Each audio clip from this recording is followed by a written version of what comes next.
Okay, I actually, before we get started today, I did have one student come by and ask a very good question. About code generation. So let me just go ahead and answer it for the whole class and get it on record here. You know, when you do something like this,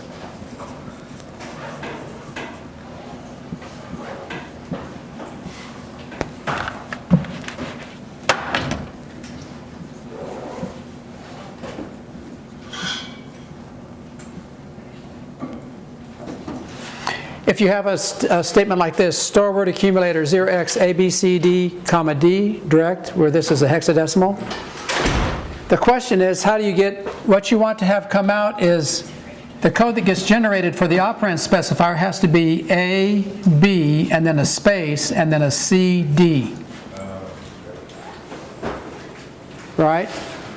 But the thing of it is that this is stored as an integer, as a single integer. So how do you get this space in here? The way you do this is you break it up into two integers. What you do is you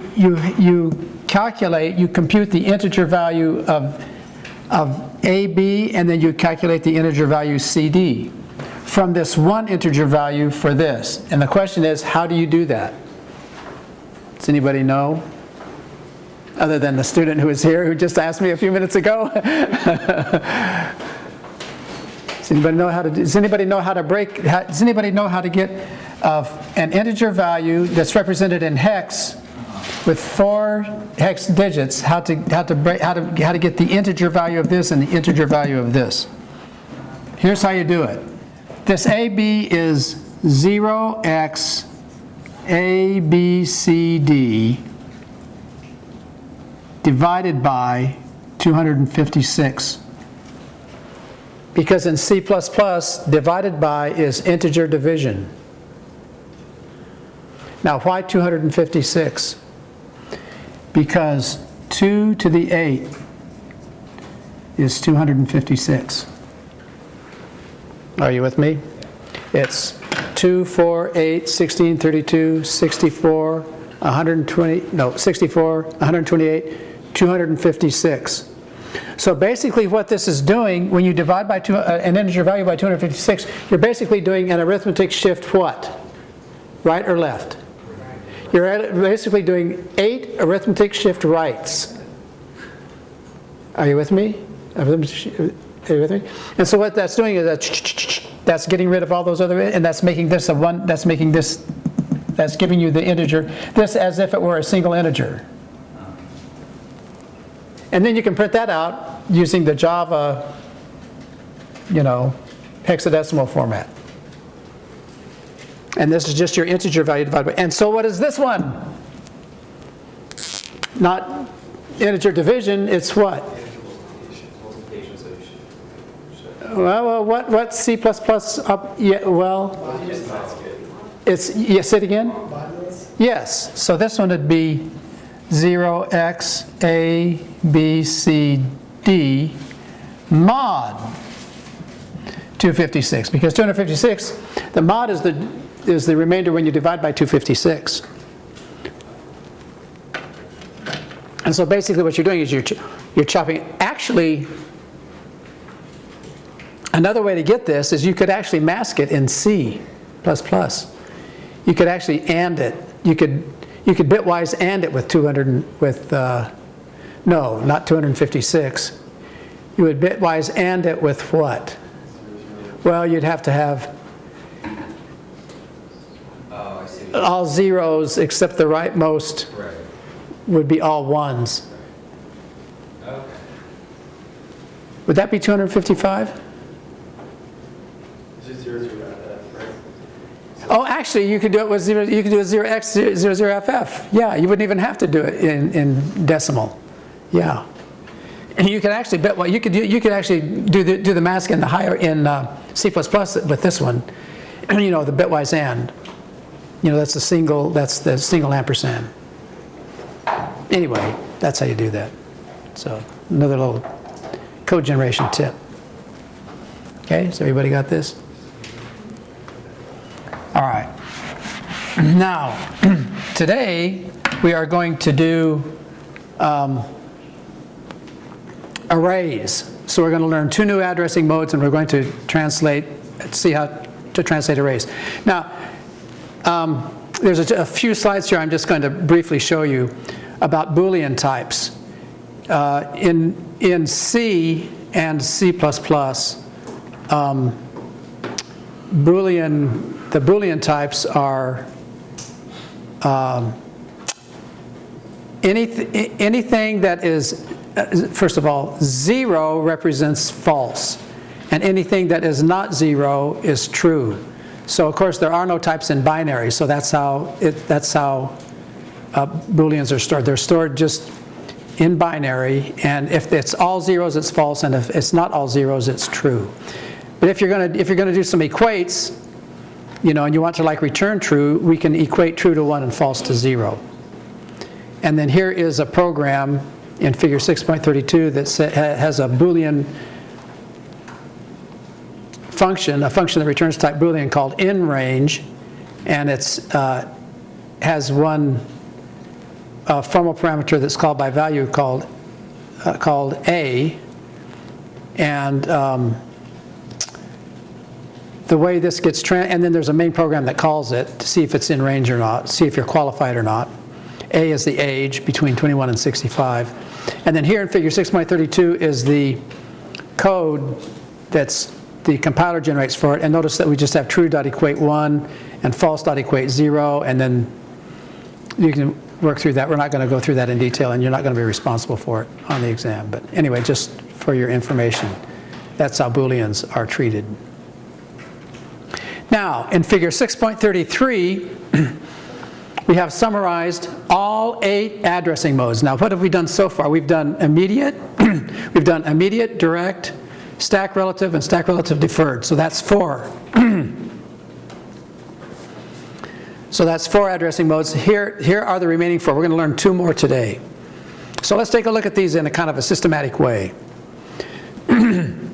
Immediate addressing, the operand specifier is the operand, right? And so we know that one. Direct addressing, the operand specifier is the what? Is the address in memory of where the operand is, of the operand. Are you with me? And then there's going to be a new one we're going to use for pointers, and that's N for indirect. And what is indirect compared to direct and immediate? It's just what? Direct deferred. It's the address of the address of the address. Wait, did I say that enough, Fred? It's the address. Oh, sorry. It's the address of the address of. Are you with me? So what happens is the memory location contains the address of a memory location, which is the address of the operand. Basically, to use our convention, I even thought about doing this. Instead of having D, instead of using the letter D, we could use the letter what? We could use what? IF. It's really immediate deferred. Do you see what I'm saying? And instead of using N, we could say what? Direct deferred or immediate deferred. I actually thought about being able to do that, but anyway, it was just a passing thought. I think it'd be cool if you could do DF, and that would be the same thing as N. But anyway, that's kind of the concept. And then S, stack relative, we know you take the stack pointer plus the operand specifier, and that is the address in memory of where the operand is. And then SF is the same thing as S, but deferred, right?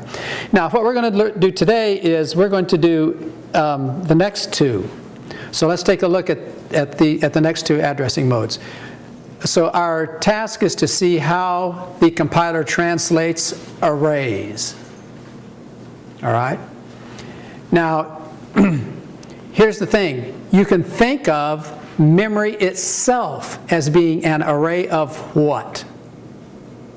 We've said this several times before. What's one way to think of the memory? It is an array of what? Ones and zeros. That's true. It's an array of ones. But it's an array. But each cell, how big is each cell? 8. It's a byte, and each byte has an address. So basically, it's an array of what? Bytes. it's an array of bytes. And you can think of the address as being the what? The index of that array. That's a really good way of thinking about it. And when you store an array, when your program declares an array and it's stored in memory, it is stored contiguously, no gaps, right? It's stored all together in memory. Are you with me? And depending on how many cells there are in the array, like if it's an array of characters, then it's one character in one byte, the next character in the next byte, the next character in the next byte, and so on. But if it's an array of integers, what is it? It's the first integer takes up what? 2 bytes, and then the next 2 bytes adjacent to that, and the next 2 bytes adjacent to that, and the next 2 bytes. Is everybody clear on that? Does everybody see the concept? Okay. So now what we have now all CPUs have a hardware mechanism for accessing arrays, because arrays are just fundamental. And so this is built, these addressing modes are typically built into the hardware, these addressing modes. So let's take a look at indexed addressing. That'll be the first one we look at. Here in figure 6.33, the AAA field is 101. The letter is X. And what determines the operand? You take what? The operand specifier, and then add what? Now what is X? That's the index register. You add those together, and that added together is the what? Is the address in memory of the operand. Now is everybody clear on that? Does everybody see what that is? Okay? And then, yeah, so that is indexed addressing. All right? And then stack, now indexed addressing is used when the array is a global array. But if the array is a local array, where is it stored? It's stored on the what? On the runtime stack. Whereas if it's a global array, where is it stored? At a what?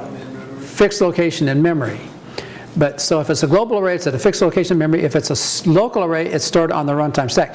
So SX, stack indexed addressing mode, is for arrays that are local, stored on the runtime stack. And what is the computation of the operand for that one? You take the content of the stack pointer plus the operand specifier plus whatever's in the index register to get to the, see how that, we'll see how that works in a minute here. All right? So those are the two new ones. And then there's another one, there's stack deferred indexed. That's a kind of a complicated one. We'll get to that. We're actually going to use that one later. Okay? So first, let's do global arrays. Indexed addressing, the operand is the memory, the operand specifier plus the content of the index register is the address in memory of where the operand is, and the assembly language 5 letter is X for indexed addressing, lowercase x. So here's the rule for global arrays. Now, global arrays are stored where? In a what? Fixed location in memory. So here you have a fixed location in memory. Because it's allocated at a fixed location in memory, it's allocated with dot what? Dot block, just like all globals in the global area, fixed location. Okay? So, but now, if you have suppose you have an array of 10 integers, how many bytes are going to be in the array? 20. So when you say dot block, when you set it up dot block, you have to give it the what? Not the number of cells in the array, but the number of bytes. So that TOT, total, that's total is the total number of bytes occupied in the array. Are you with me? Okay. If it's an array of characters, then the number of bytes is equal to the number is equal to the size of the array. Okay. And now, suppose V is this global variable. The rule is to get element V sub I, and so suppose you say like alpha gets v sub I. What do you have to do? You have to load I into the index register. Then, if it's an array of integers, you have to double it. Do you see? You have to multiply it by 2. And then, and the way you do that is with ASLX, in the case of an array of integers, because an integer takes 2 bytes. And then you use indexed addressing. Okay, so that's the rule. Now let's do is let's take a look at figure 6.34 and let's translate figure 6.34. And it's just a simple little main program, no function calls, no call by reference, call by value, none of any of that stuff. Simple, just little main program. And what does this program do? We have a global variable vector, and what does this bracket 4 mean? It's four long. Yeah, 4 cells. And what are the index goes from what to what? 0 to 3. Yeah, 0 to 3. And then we have a j, right? And those are global. And here in main we say for j gets 0, j less than 4, j plus plus. And what do? We scanf into what? Vector. So we input vector sub 0, then vector sub 1, then vector sub 2, and then vector sub 3. And then what does the second one do? Second for loop do? For j gets 3, j greater than or equal to 0, j minus minus. So now what do we print f? Well, first of all, what do we print on? What do we print on each line?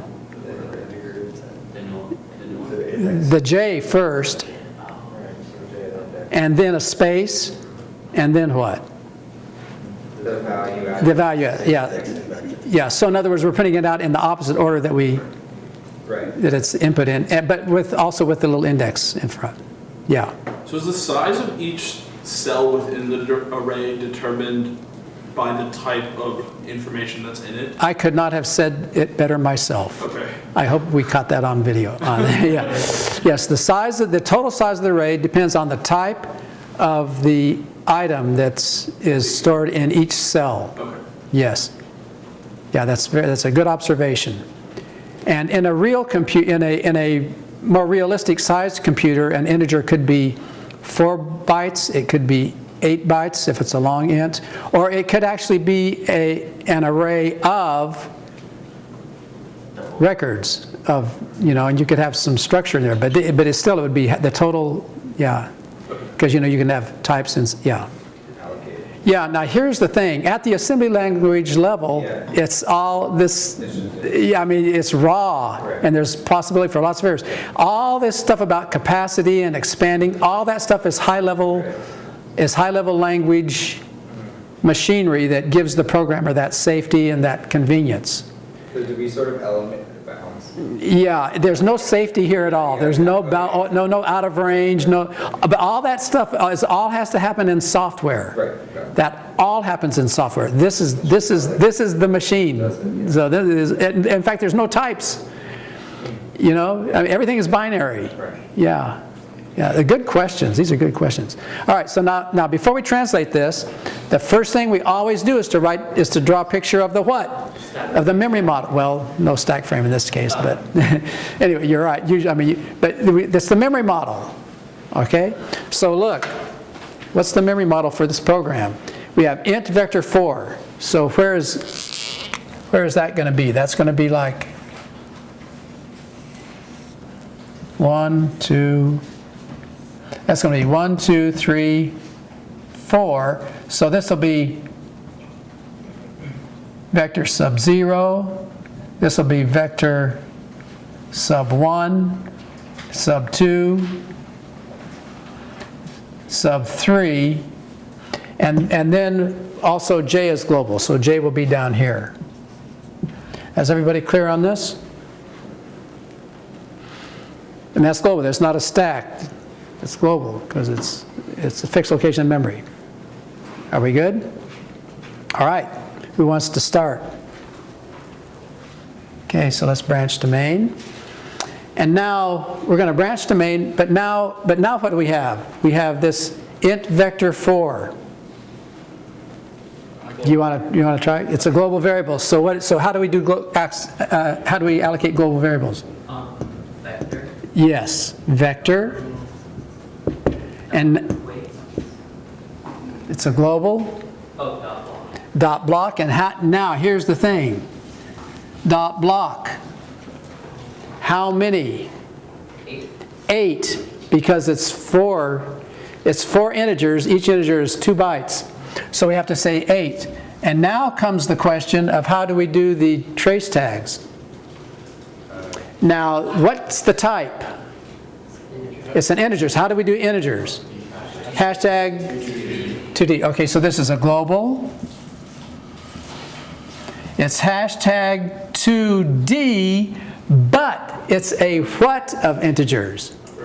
It's an array. So here's what we do. We just tack on how many cells in the array. How many cells do we have in the array? 4. So we say 4A. That's how we do it. Is everybody clear? So how do you read this? 2-byte decimal, 4-cell array. That's how you read it. 2-byte decimal, 4-cell array.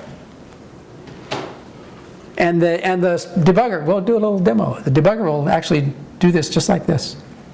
Vector 0, 1, 2, 3 will put out. Yeah. And now, okay, so who's next? Okay. No. You went first, and then it was you, and now it's you. Okay. Yeah. J. J. Block 2. Dot block 2. And then global 2. And this is global. And this is hashtag what? 2D. 2D. Good. All right. And now what we said here was branch to main. So what comes next? So are you main? We're in main. And now we're in main. Now what is main going to do? It says 4, j gets 0, j less than 4, j plus 1. So what's the first thing we have to do? We're going to load the j. Yes. So load. yeah, now this is a good point.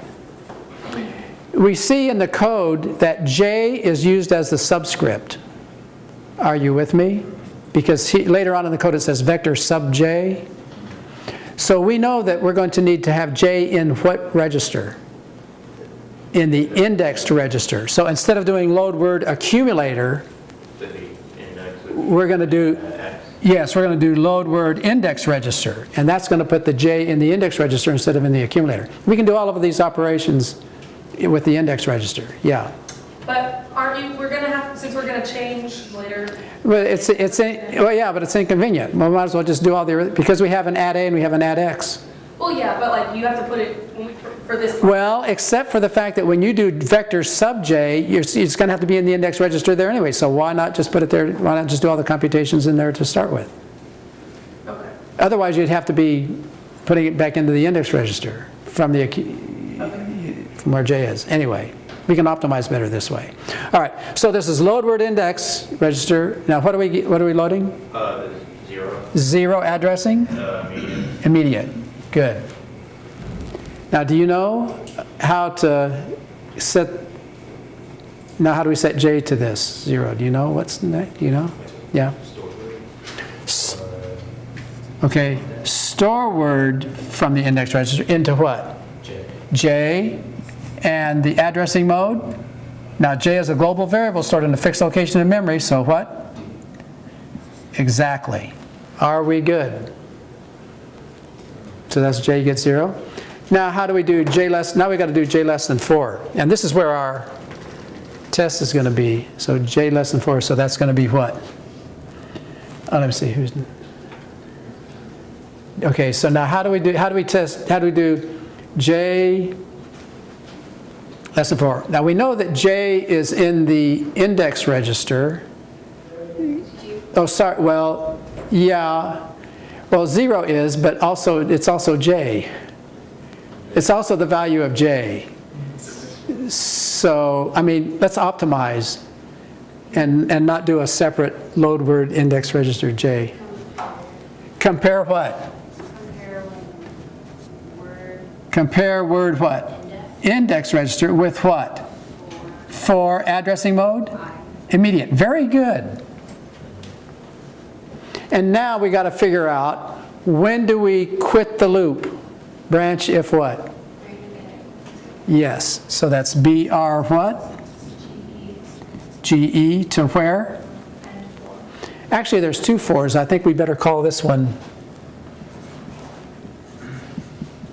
N4 1. And where will, and our test is what? Our test is here, right? So we'll call this one 4 1. Okay? And now what goes on inside the loop? What are we doing? Scan it now. Right. Now, how do we do this? Okay, so Now you would think that it would be deci, and it normally would be. Except the problem is we're going to do deci into what? Vector using what? Indexed with the indexers. indexed addressing. But remember, it's 2 bytes per cell. So we have to do something to the index register first. Let's go back to our recipe. To get element v sub I, load I into the index register, multiply I by the number of what? Bytes per cell. And how do you multiply? And in the case of an array of integers, it's what?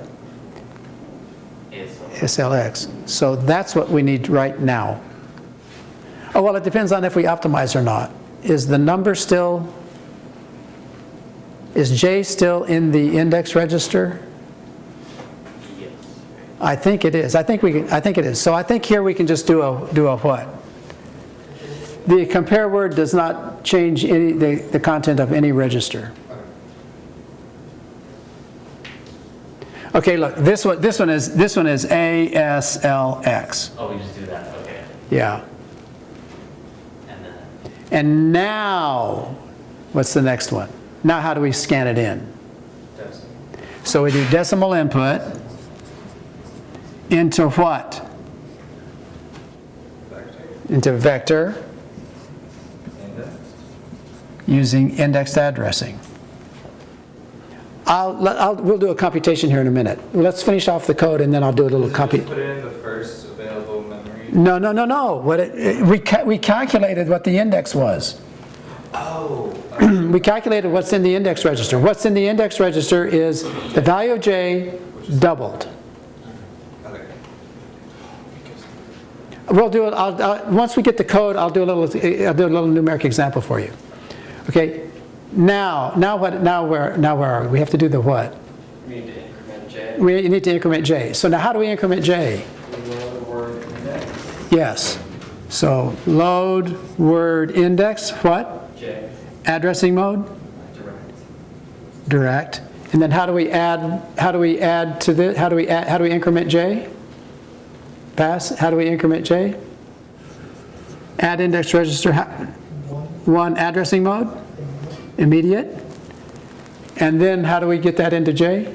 store word X. Store word X.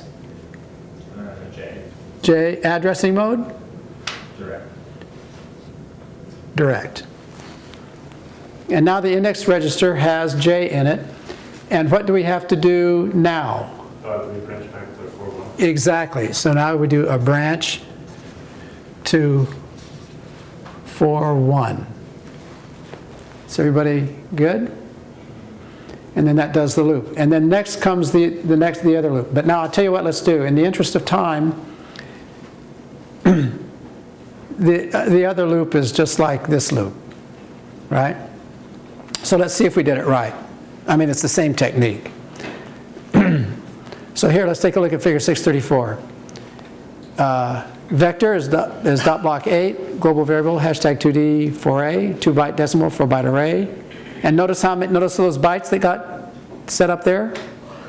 And by the way, what is the value of vector? Can you tell from this listing? What is the value of vector? Here. What is this address right here? What is this address? Exactly. Does everybody see that? And what's this address? 000. And what's this address? 0007. And what's this address? And what's this address? It says there J. Where's J? 000B. Does everybody see that that's what that's how that calculated? Now look, you guys, let's suppose that when we were going through the loop that the value of j, let's suppose that when we were going through the loop the value of j was 2. So here, let's do an example.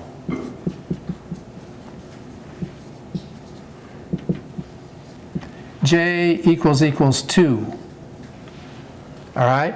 Now, so when j is 2, we should have done a deci into what location? When j is 2, we should have done a deci into what location? Vector sub 2, which is at what address? 0007. Now, how in the world did that work? That's the question. How did that work? The way that worked is like this. Let's go back to indexed addressing, what it does. So look, the value of j was 2, right? The value of j is 2. So if the value of j is 2, we put j in the index register and we shift, arithmetic shift left, that made it so. Yeah, so ASLX makes content of the index register 4. Does everybody see how that worked when you did an ASL? And now, but now here when we did deci vector x, let's look at that deci vector x. Now see here in the code, what does it say? Deci vector x. Tell me, what is the value of vector? Vector is a symbol. What is its value? It's 3. Are you with me? The value of vector is 3. And so it says deci vector x. But now what is the operand specifier of deci in this code at 0018? What is that? It's 0003, right? Because the value of vector is 3. But look, you guys, what is 3 plus 4? 7. Right where it's supposed to be. Very slick. Look. Operand specifier plus x. Operand specifier plus x is 7. And that puts it in vector sub 2. Now, does everybody see how that worked? It all works just super duper hunky dory. Does everybody see how that works? And then when the next time around, j will be what? J will be what? 3. We'll load that into the index register. Shift left will make that what? Turn that 3 into a what? 6. A 6. 6 plus vector is what? 9. And 9 is vector sub 3. Now, does everybody see how that works? And then here, if you look at the code, for the second half, it's the same thing. Only now we're initializing j to 3 and and we're doing a deso. But what do? You put the j into the index register, ASLX, at address 003E. There's that ASLX, and deso vector using index addressing, and so on. Does everybody see how that worked? Are we good? Okay, so indexed address. Now, so here's a picture. Here's a picture of our memory model, figure 6.35. All right. Now let's do the same thing. Only this time let's have the array be local. So now what do? The only difference between between indexed addressing and stack indexed addressing is you take SP plus the operand specifier plus the content of the index register. And the assembly language 5 letters are SX for stack indexed. And so this is for local arrays. So here's the recipe for local arrays. What you do, now where are local arrays? Where are local variables stored? On the what? Runtime state. And how do you allocate them? The first statement of main is what? Sub SP. But now what are we going to have to do? We're going to have to sub SP by what? 8. Yeah. right? And they're going to be on the runtime, it's going to be on the runtime state. So you allocate this number of bytes to sub-SP total with immediate addressing, where tot is the total number of bytes occupied by the array. To get element v sub I, now what we do is we load I into the index register, we multiply I by the number of bytes per cell, and we do ASLX, the same way as we did before, and this time we use stack indexed addressing. Because now what is vector going to be? Vector is going to be the what? It's going to be the offset. The first cell of the array is going to be the offset from where the stack pointer is. So here, let's take a look at figure 6.36, which is the same program, but where vector and j are local. So now the first thing we have to do is draw our memory model. So are you ready for this? Int main int vector 4. So now where will vector be? Vector will be where? Now it's going to be on the runtime stack, right? Does it do it upside down? Or- Yeah, vector is first. Well, but like your 2. Oh, good point. That's a very good question, and the answer is no, it doesn't do them. The whole vector is at the bottom, is allocated first, but it's 0, 1, 2, 3, 4, not 0, 1, 2, 3. It's 0, 1, 2, 3, 4, not 0, 1, 2, 3, 4. Okay, so here's where vector is going to be. It's going to be 1, 2, 3, 4. So now this is vector sub 0, sub 1, sub 2, sub 3, and then, so that's first, and then this is going to be our j, and that's going to be allocated on the runtime stack. Oops. Is everybody clear on the memory model? All right. Actually, here's a picture. Here's a picture in the book. J and vector 0. But now look, it's on the runtime stack, so it's way down there in the FB region, here in figure 6.37. Does everybody see how what that looks like? Okay. Now let's translate. So now what's the first one? Who wants to be first? Oh no, who's next? Where do we? Oh, good. Oh, yeah, you get branch to main. All right. And now we're going to branch to main. But now how do we do? What does vector? Now vector is a local variable. So what does it equate to? 2. 2. So how do we? Actually, you are next. Yeah. So what do we put here? So vector dot equals 2. Vector dot equate 2. And what is this? Local. Local. Right. Hashtag 2D 4A. Right. Good deal. And now what about J? J? No. It's, see, the stack pointer. Yeah. The stack pointer is going to be here. So this is 0, 2, 4, 6, 8. Relative to the stack pointer. So they equate to what? 0. And this is what? Local. Hashtag what? 2D. And so branch to main. So here we are in main. Now, what's the first thing we have to do in main? Oh, sub SP Yeah, but now sub SP, how many? -10 or 10. 10. Sub SP 10. Addressing mode? Stack. Is it this 10? Oh, it's immediate. It's this 10 is immediate, Yeah. right? This sub SP 10. So so the stack pointer is here, so it's going to be 2, 4, 6, 8, 10. That's going to get it up to here. But now what are we doing? We're pushing what? Hashtag vector, hashtag J. Is everybody good? Now, how do we do 4 J gets 0? How do we do J gets 0? Yeah, we'll use the index again. Load word index what? 0 addressing? I. Yes, immediate. Store word indexed what?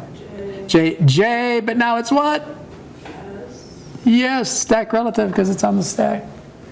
Okay, and now how do we compare with J less than 4? So compare? We can assume J is in there. We have to compare, Compare word index register what? and then 4. for Immediate. immediate. And when do we want to quit the loop? When j is what? Greater than Or or? greater than equal to. Yes, so branch if what? BR what? GE. Greater than or equal to 2 what? And for 1. So now this, and this is going to be our, this is going to be our for 1, right? Okay, so now, now how do we do scanf? Yeah, you have to do, you have to we can assume that the index, can we assume that the index register has the J in it? I think so, because the J will be in it, we'll compare it with this. So what do we do? ASL index register, and that's because it's 2 bytes per cell. And now, how do we decimal input into vector sub J? Deci what? Vector, comma, stack indexed is right, right? Now here, let's, and then etc. But now here, you guys, let's do this. Let's do that calculation again. Suppose that the value of j equals 2, right? Then ASL of j will be what? ASL x will equal 4. Now look, what does stack relative index, what does stack indexed addressing do? It takes what? It takes that 4, well, oh wait, hold on. It takes the stack pointer. What's the value of the stack pointer? Oh my goodness, it's way down there in the bowels of the operating system. Here, what's the value of the stack pointer from figure 6.37? It's FB85. So what does it do? It takes, what is that computation? It's FB85 plus what? Plus the operand specifier. But what was the operand specifier? Here. On line 0013, where it says deci vector sx. It's vector, which is 2, right? Is that clear? Are we clear? So that's plus 2 plus what? Plus x. But what's the value in x? 4. Now tell me, what is FB85 plus 2 plus 4? Well, that's going to be 5, 6, 7, 8, 9, A, B. So it's going to be what? FB8B. So let's go to our memory model. What is at FB8B? Check it out. What is FB? What is the cell at FB8B? It's vector sub what? 2. Sub 2. Ha! Are you with me, sports fans? So put that in your pipe and smoke it. Good deal. See you next time.